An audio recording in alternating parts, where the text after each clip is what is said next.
ﷺ, he loved to go up to the mountain of, go up into the cave of Hira and contemplate the situation that his people and humanity was in, and the vices that were happening, and so on. And on that mountain, the Prophet ﷺ, you can imagine the fear that comes to a person when you're just alone in a cave on the top of a mountain, and then a man appears. And so he's on, and then the man is telling him to read. And so the Prophet ﷺ said to him, he said, I can't read. And a lot of people forget this part about that story, and many of you are familiar with it. Jibreel alayhi salam, angel Jibreel, he grabbed the Prophet ﷺ and he squeezed him.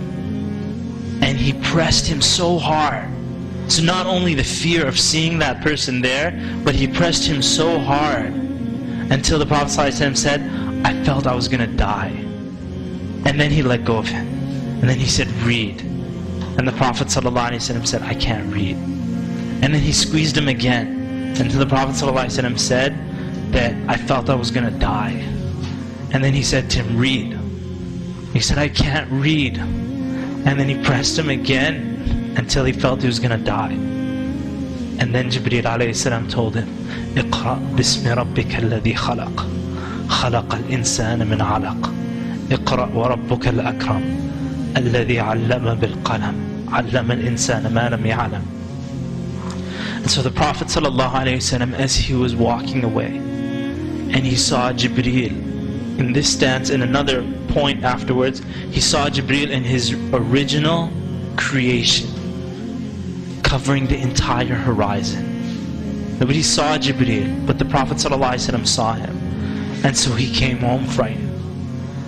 And his wife Khadijah, she said, what's wrong? And he said, just cover me up. And he was shaking. He said, Zammiluni, Zammiluni. He said, just cover me up. The Prophet ﷺ was so scared about what had taken place. And in fact, after that, Khadija Radilan, you'll see in the Seerah, she said, Allah would never do this to you. Allah would never disgrace you or humiliate you, because you fulfill the ties of kinship. You're good to the orphans. If anybody needs help, you're the one who helps them. You feed them, you take care of them, you will never be humiliated by Allah Subhana Ta'ala. And so the Prophet Sallallahu Alaihi WasAllam, after that, revelation discontinued. You will see that for many months, Jibreel didn't come back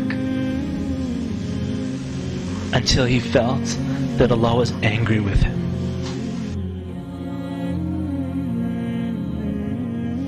And so Allah Subhanahu Wa Ta'ala revealed one of the first surahs to be revealed amongst after Surat Ikra.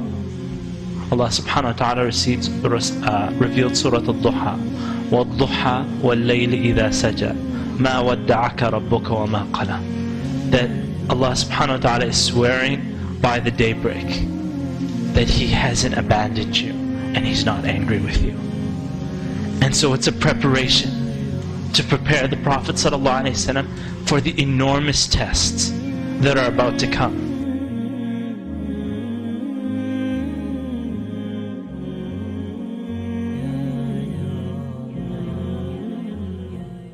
Even though he was treated so badly by all the people of the city, listen to this carefully, brothers and sisters. I have a very important message here. He never ever generalized. Every single individual was a potential Muslim and a potential good person. The Prophet, peace be upon him, has left us these words. He said, keep relations with those who cut you off. And do good to people, even if they harm you. And speak the truth, even if it is against yourself. If you met him, you will think that Muhammad ﷺ loves you the most, because of the way he used to treat every person, individually, with sensitivity. And he used to analyze what is sensitive to you and avoid it, until you would think that he loves you the most. Every single companion thought they were the most beloved. And this way the Prophet ﷺ kept the unity of his companions. and abolished the jealousy and the hatred and the envy that could exist between them. So each one of them was a special character for him. And this is the way the Prophet ﷺ teaches us to deal towards one another, ourselves, and towards our children. Not to try and show the favorism of one to another.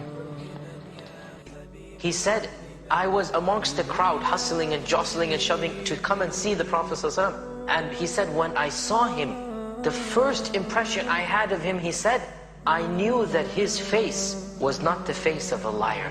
This is not a man that told lies. In other words, the honesty and the beauty, the inner beauty and the outer beauty combined. Abdullah ibn Salam saw this from the Prophet Sallallahu Alaihi WasAllam, and he said he accepted Islam right then and there. In other words, Abdullah ibn Salam converted just by seeing the Prophet Sallallahu Alaihi WasAllam and then hearing the very first words that came out of his mouth. Such was the power, such was the beauty, such was the perfection that Allah Subhana Ta'ala blessed our beloved Prophet Sallallahu Alaihi WasAllam with. So he used to say to them, behold, we have been sent a people to take the people from the worship of created things to the worship of the Creator of all things, and to save the people from injustice into the openness and mercy of Islam, and to bring justice to the earth.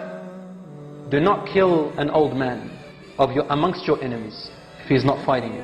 Do not kill a woman who is not fighting you. Wallahi, even if she is in the ranks of the enemies. Do not kill a child. Do not cut off the branches of trees. Do not kill an animal. And do not ruin soil.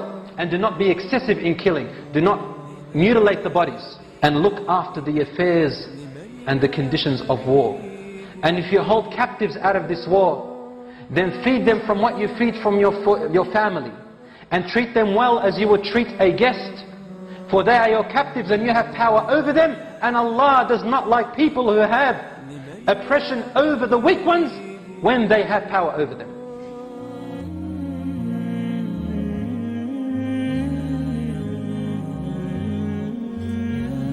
One day, Rasulullah Sallallahu Alaihi WasAllam was traveling with his companions, and time of qaylula came, the midday nap, and he was napping alone on one side, and others companions, each one was napping on different places. At that time the mushriks were very hostile against them. Suddenly Rasulullah Sallallahu Alaihi WasAllam, while laying down, a mushrik by the name of Ghawrath ibn al-Harith, holding the sword at the neck of Rasulullah Sallallahu Alaihi Wasallam. And it says, Ghawrath, Man yamna'uka minni now? Who is going to save you from me now? Rasulullah Sallallahu Alaihi Wasallam, with the peace of a messenger of Allah, said, Allah! And the sword fell from the hand of the mushrik.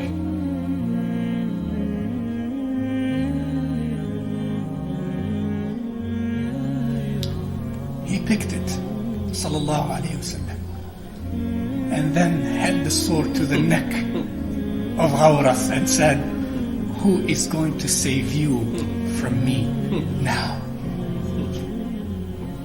And the story is not over. The man said, كن خير آخذ بأبي أنت أمي يا رسول الله. He said to him, كن خير آخذ. Be a generous taker. Take this from me.